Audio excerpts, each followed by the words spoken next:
Bé, ens ha sortit molt bé, ha sigut una setmana molt intensa de bowling aquí a Barcelona i a Catalunya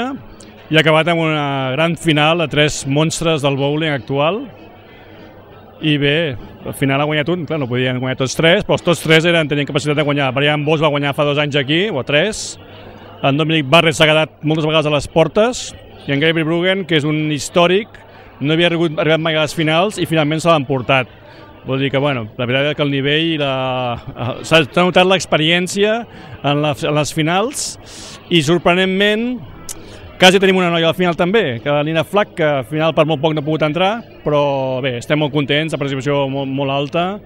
molta gent de tot arreu del món,